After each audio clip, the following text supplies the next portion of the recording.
नमस्कार दोस्तों, आज के वीडियो में हम जानेंगे कि अगर हमारे बैंक खाते से हमारी बिना जानकारी के कोई ट्रांजैक्शन हो जाए, कोई एटीएम का क्लोन बनाकर हमारे अकाउंट से पैसे विड्रॉ कर ले या किसी भी तरह का ऑनलाइन फ्रॉड हमारे साथ हो जाए तो हमें कैसे वो पैसे वापस मिल सकते हैं। दोस्तों, कंज्यूमर मामलों की जो अपेक्स बॉडी है MCDRC, उसने दिसंबर 2020 में एक निर्णय दिया है। उस निर्णय के अनुसार अगर कस्टमर की गलती नहीं है, गलती चाहे बैंक की हो या किसी थर्ड पार्टी की हो, तो कस्टमर को उसका पैसा 10 दिनों के अंदर अंदर वापस लौटाने हेतु बैंक बाध्य रहेंगे। 3 तरह के फ्रॉड हो सकते हैं।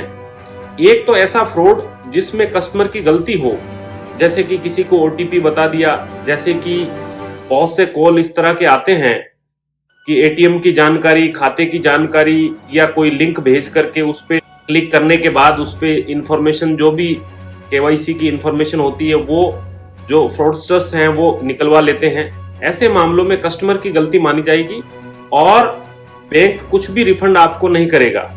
जबकि बहुत से ऐसे मामले हैं, जैसे किसी ने आपके एटीएम का क्लोन बना लिया, आप एटीएम पे जाते हैं, आपका ट्रांजैक्शन नहीं होता है, लेकिन उसके बाद में आपको मैसेज आता है कि आपके 10,000 रुपए, 20,000 रुपए विड्रॉल हो चुके हैं।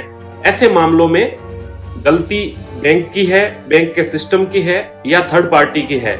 आपको करना क्या होगा, RBI ने जुलाई 2017 में एक सर्कुलर निकाला था, जिसके अकॉर्डिंग अगर थर्ड पार्टी फ्रॉड हुआ है तो कस्टमर को 3 दिन के भीतर भीतर अपने बैंक को सूचना देनी होगी।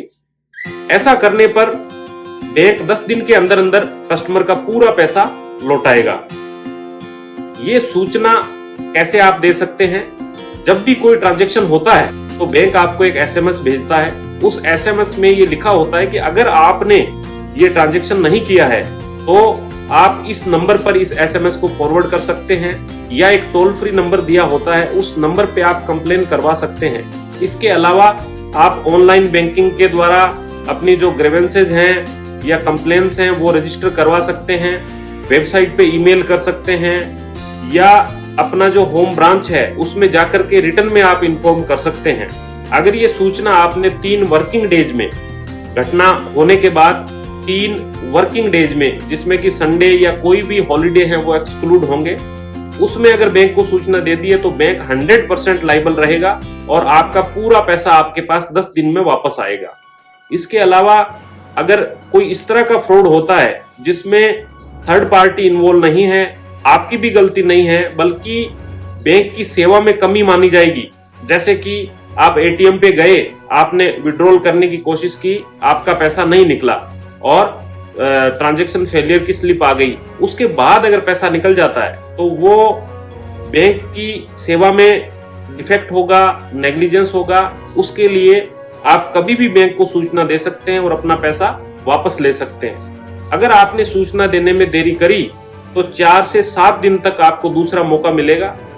उसमें आपके कुछ पैसे बैंक काटेगा आपके खाते की कैटेगरी के अकॉर्डिंग। जैसे अगर आपका जनधन खाता है जिसमें कोई मिनिमम बैलेंस रिक्वायर्ड नहीं है, तो आपकी लाइबिलिटी इस तरह के फ्रॉड के लिए होगी 5,000 रुपए। यानी 5,000 रुपए से ऊपर का कोई फ्रॉड हुआ है तो ऊपर की राशि बैंक आपको देगा, 5,000 रुपए आपके बैंक काट लेगा। इसी तरह से जो तमाम तरह के सेविंग बैंक अकाउंट हैं उनकी लाइबिलिटी की राशि होती है 10,000 रुपए।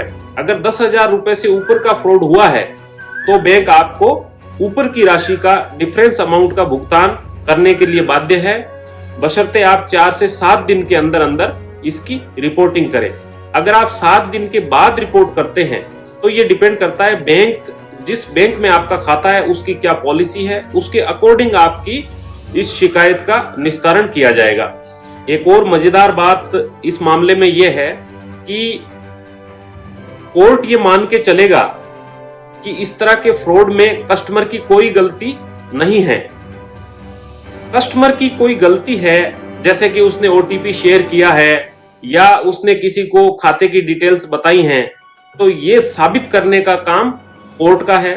तो किसी भी कस्टमर के साथ कोई चीटिंग होती है, चाहे उसकी नेग्लिजेंस, उसको लगता है कि मेरी गलती है या उसको लगता है कि मेरी गलती नहीं है, दोनों ही मामलों में कस्टमर को बैंक को तुरंत रिपोर्ट करना चाहिए ताकि ये पैसे आपके 10 दिनों के अंदर अंदर वापस आ सके। इस वीडियो को ज्यादा से ज्यादा शेयर करें, लोगों को अवेयर करें ताकि इस साइबर फ्रॉड से बचा जा सके।